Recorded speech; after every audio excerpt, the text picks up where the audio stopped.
Greetings! It is I, Tantus Naravan Dracovin, Lord and Emperor of the Dracovin Empire, and welcome. It is time for D20 Modern, the modern take on the 3rd edition of Dungeons & Dragons.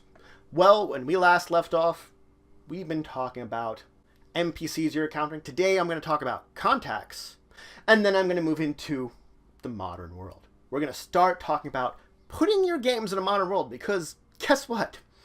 It's a lot easier to throw a game into a fantasy world than a modern one, and modern one has some complications we want to talk about. But let's talk about contacts. Contacts are people that can provide your players, your heroes, with information, with possibly a skill they don't have, or maybe even resources they don't have, like money or equipment.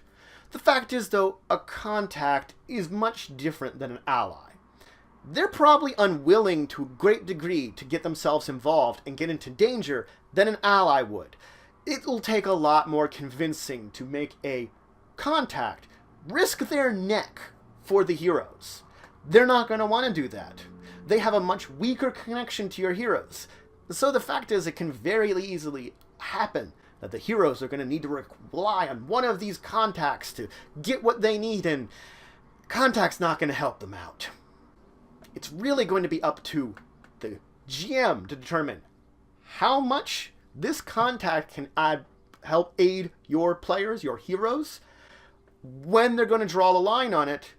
And it's really important to note that usually the more powerful a contact, the more wealthy a contact, the less likely they're going to want to get directly involved in whatever's going on with your heroes. They're in a position that they just not in a position to actually put their hand in directly. So, information contacts. They find out information.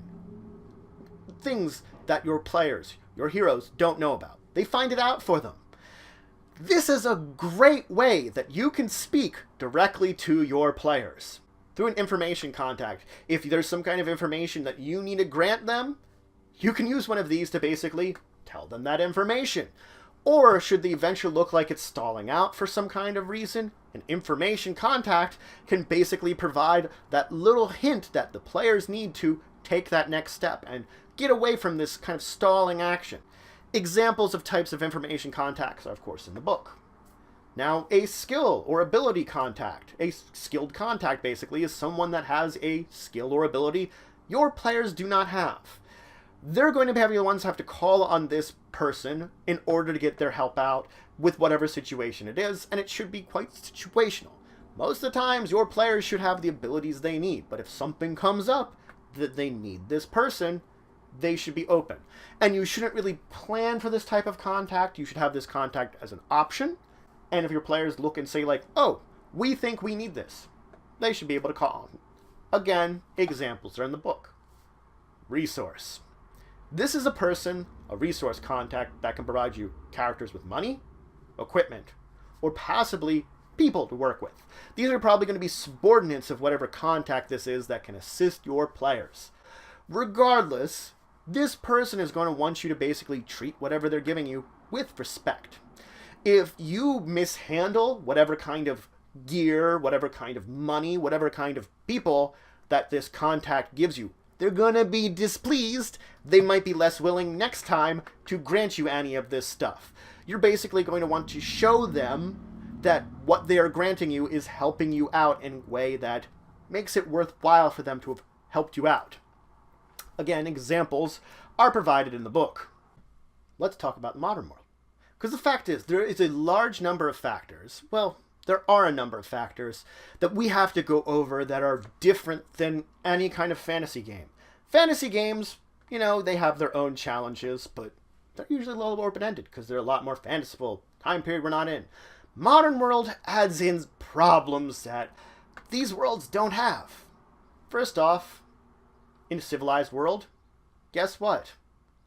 Violence is not looked on very positively. In most developed nations, in any sort of modern world, violent behavior is just not wanted. You're going to get in trouble with the law for doing it. Brandishing a weapon is another one. Most modern developed countries don't want you running around with a gun of some kind. It looks dangerous. And especially, basically, extreme violence. Basically, dishing out violent justice, killing people, that kind of thing. Oh yeah, that's highly illegal. Woo! Now in a cinematic world, oftentimes your heroes in these movies and stuff often deal out violence with violence. In the real world, if some kind of law enforcement officer uses violence, they're going to be investigated by various situations and various groups within their own organization to make sure it was the right time to use that violence. They weren't using it out of tune, out of time. If you're just a person doing it, well, then you're vigilante, and it's vigilante justice, and if you're caught, you're probably going to be prosecuted to the full extent of the law, just like any other criminal. There you go. You, as the game master, are going to have to judge how much you want to use realism and how much you want to use, basically, movie realism. How much you want to balance out what the real world will actually be and what the cinematic action movie will be, and kind of find a middle ground which makes sense. You're going to have to think of it this way. Violence, and especially lethal force, should be used as a last resort for your players. It should be that they are not going to be brandishing a weapon out in public. That's going to be something that they're going to have to know they're not allowed to do. And of course, they're going to have to feel the fact that if they hurt or injure a civilian, they're really going to be in trouble. But those people, they should make sure they're not going to do, or they're going to be prosecuted to the law. Now, in a cinematic movie, if a action hero would have some kind of limitation to it, real world limitation, then usually they're going to get in trouble to a lesser degree than would probably be in the actual real world. It might be something like a suspension, or it might be just they have to rebuild their reputation because they lose a reputation, or it could just be reputation lost and they don't care about it. These are things you could use for your players. That if they get into a circumstance where they weren't supposed to use force, maybe a suspension, maybe taking away their weapons, if they're part of an organization, it could be that they lose reputation with the people that it's important to have reputation with. That they have to regain that reputation through actions. Rebuild what they're losing by basically getting in trouble here. And it's the balance between all of this that's very important to figuring out what kind of level of cinematic your game is. If it does come up, the U.S. Miranda rights are listed in the book if you want to use them for whatever law enforcement you have, because they read those as they're arresting people. Maybe your players have to use these, or might be used against your players. Now, let's talk about NPC, hero, and advanced classes. Because guess what? You're going to have GM characters, NPCs, that you might need some to be hero classes. That's rare. It's fairly rare that there are hero classes out there. It's even rarer that some of those hero classes eventually gain advanced classes. So the fact is, in a large city, there might be only a handful of heroic characters out there, maybe even less advanced characters. The sheer fact is, depending on the type of country you're in, depending on the type of population you have, these are factors that are going to help determine the basic number of these various classes that there might be. And of course, the level which they can possibly reach to at maximum. About 5% of the population will hit one of these classes at most. Usually it's going to be less. So about 1 to 5% of the population might have a heroic class. So you can see there could be 5% of the population, which is a pretty big amount, but that's very rare. That's at very most. Oftentimes it's going to be far less than that. 1% is a good number, so basically 1 in 100 people might be a heroic class. And then there are probably not going to be a lot of heroic classes, like maybe 1 or 2 levels. Getting those much higher level people, even rarer. And the fact is, your characters might learn about these people when they're moving into a city or they're traveling to a city. They might want to learn about these people. They might want to petition them for assistance or help.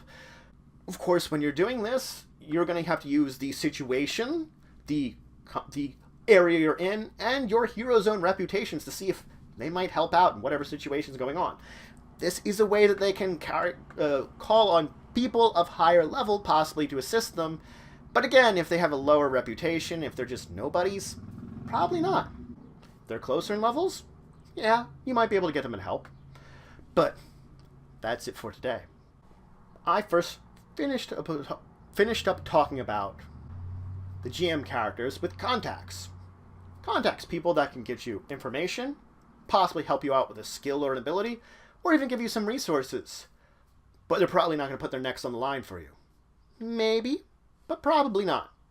I then moved on to talking about the modern world and putting your game into it, because there are details we've talked about. We talked about, of course, the fact that violence, especially killing people, so extreme violence, and brandishing a weapon are things that societies, especially civilized societies, modern societies, don't like.